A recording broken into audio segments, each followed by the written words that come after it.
Nicaragua. Nicaragua. Nicaragua.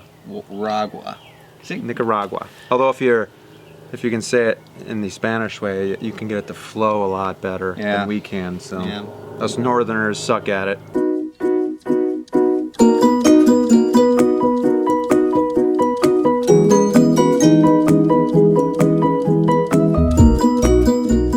Hey, welcome to Simple Diversion. My name's Rob. And I'm Graham. Today we're smoking the Padron 64, the anniversary series. In Maduro. Amazing. Yep. This is going to be my favorite cigar. One of my favorites. Padron's going to be my favorite brand of cigars. I think they are premium at its best. This is going to be a 5.5 inch by 50 ring gauge cigar, which is a really good sweet spot. You know, not too big, not too small. Label is great, just total class all around. Right behind, and you know, my point of view, right behind the Oliva V, which is my favorite. I love the Padron anniversary. I've had this once before, sitting on the pier at the cabin, and it's very good. I'm getting some coffee. Yep. You know, some cream, leather. Yeah. It's gonna be a full body.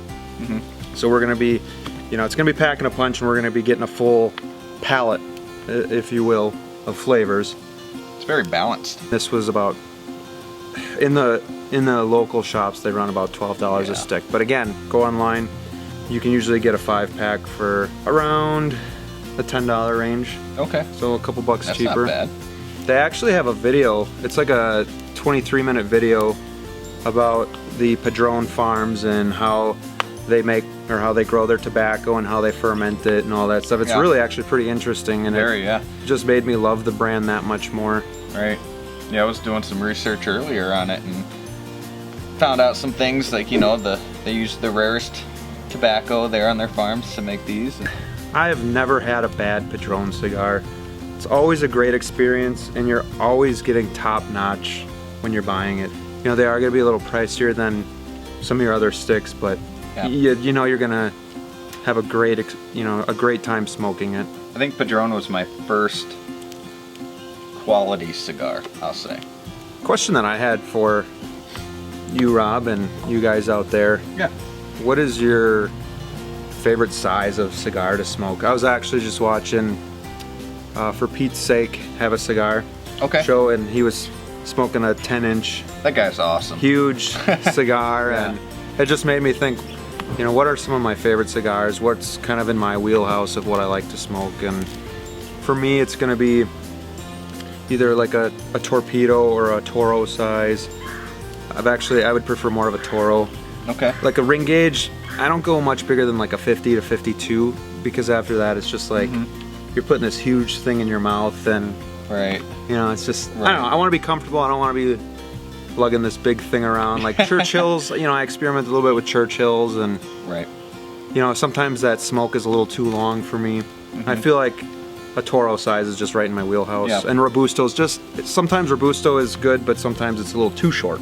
I like to usually go for the Toro, the you know, or the Robusto. So that's usually what I kind of go for. You know, it's I find myself wanting a Robusto if I'm having one in the morning, which is not very often, but that's because then, you know, you just have one and then you can get your day started, and it's not gonna you know, take too long. I must say, this has a nice burn. Today we had the opportunity to go to a huge store called Total Wine. It's a huge store filled with, it looks like a grocery store, but it's filled with liquor. It's filled with, they have a little humidor in there. Walking humidor. Beer, all that good stuff. Wine, obviously. Graham's been there before. I went there for the first time, popping my cherry again for the first time today, and I must say they had just about everything there. They really did, and for a couple of poor guys like us to be able to look at the $600 to $1,600 scotches in the cabinet was pretty amazing. They had Highland Park 30 year, Belvini 30 year, man. The Frank Sinatra Select. Well, they had the Oban 18, which actually was what, 109. Wasn't too bad, but yeah, looking at these bottles of scotch, one day, crazy. One day. For some of the deals, like they come in like $10 to $15 cheaper than anybody else around here. Yeah, they had the Bushmills 21. They had, I mean, a lot. It was crazy. I think they had was it like a Macallan for like $1,600 or something? Yeah, I saw that. That bottle was sexy. Today I was able to pick up something that we are going to open up next week and make a video of it right away. Jack Daniel's Sinatra Select. Crazy, man. I hear, I like Jack Daniel's if I'm mixing a drink. We've talked about it on a video before. But I like the history of Jack Daniel's. That's what kind of intrigues me. Mm-hmm. So I know Frank Sinatra was a huge fan of Jack Daniel's, and we'll get more into that when we do the video. And you know, just be a fun video to do. So look forward to that. Lately we've gotten some questions on how we picked our channel name and what does that kind of mean to us? Why did we pick it? For us, when we were kind of brainstorming what kind of channel we wanted to do, Simple Diversion is it's a diversion from our everyday stresses and getting away from the grind of everyday life. Right. Our diversion is our hobbies and what we love to do. Absolutely. So that could be cigars. So we share a few hobbies, and we were like, what, we should do a YouTube channel. Yeah. Get a community together and find out what their hobbies are, see if they can relate to us, see if we can relate to you guys, and kind of just see what happens. Yeah. I'd like to build relationships with other, whiskey and cigar channels out there. Possibly when we get a little bit more of a following, it'd be pretty cool to share a cigar live together. Oh, yeah. Maybe we'll have some live shows coming up too, and some Q&A if that's something that... Yeah, and speaking of the Facebook, I didn't mean to cut you off. No, that's fine. But speaking of the live feed, we can go to do the YouTube live, or if you catch us on Facebook, we do have a Facebook page for you who don't know. Find us at Simple Diversion, and it's pretty easy to do a live feed on there too, even if it's just for a few minutes. Maybe if we're at Total Wine or someplace, we can say, hey, we're looking at this. We almost vlogged the Total Wine. We almost did today, but we're not pushed ready. out. So yeah, I have never recorded myself in public, so I don't think that's something I'm willing to do yet. So that's kind of what Simple Diversion means to us. It's a simple way to divert our stresses into relaxation and hobbies. And we have a wide variety of hobbies that we share. Oh, yeah. And that's led us to discussion on where do we want to take this channel? What direction do we want to go with you guys? At this point, we are thinking that we want to hone in a little bit more on the cigars whiskey and the cigars. And we're early enough to where we have 51 subscribers right now at this time, and we're early enough to kind of just stick with those two things. It seems like you as the viewers like that kind of thing more. We've done Funko Pop videos. That is a huge diversion for us, and we might have a little community for that too. Right now I think we're wanting to stick with whiskey and cigars. Review a cigar, review the whiskey, but at the same time do what we're doing now. Have a conversation with you guys. Let you guys feel like you're part of the community and just join. Yeah, exactly. Not a cult. If you can follow our Facebook page at Simple Diversion, we will still post maybe new pops coming out or entertainment things or memes. It's going to be kind of your one-stop shop for cigar news, whiskey stuff. Upcoming shows that we're going to be doing, and learn more about us, what we're up to. So that's kind of where we're thinking about going right now. What do you guys think? Smart move, dumb move? Yeah. Are we going to shoot ourselves in the foot? Let us know. Yeah, let us know, please. We also just enjoy doing these videos a little bit more than the pop videos. I enjoy collecting pops, but I think I enjoy doing these videos with you guys a little bit more. Yeah. So that's kind of where we're at. We might even do a video like Graham did with his Star Wars, VHS collection. We might do something like that every now and then too. It kind of just depends. So thus far, I'm getting dry tobacco flavor, some earth, some pepper and spice. Yeah. How about you? When I first lit it up, I did not get any pepper or spice. I got a lot of coffee, and I was drinking coffee too, so that was a great pairing. But now I am getting that pepper and that spice. It's great mix, good balance. I just want to throw at you too. This is a cigar from Nicaragua, as well as the wrapper. My favorite region for cigars. think it's becoming my favorite too. Question, and you know, my favorite cigar is a Oliva V, which I've said 1,000 times. Where's that from? I want to say that's also Nicaragua. Okay. Any other videos coming up that you're thinking of? So we got the Jack Daniels Santra Select. Yep. We got some other whiskey and, you know, scotch. Yeah, we got a lot of stuff in the pipeline. You know, the next cigar we're probably going to do is going to be the Romeo. Oh yeah. Robusto size.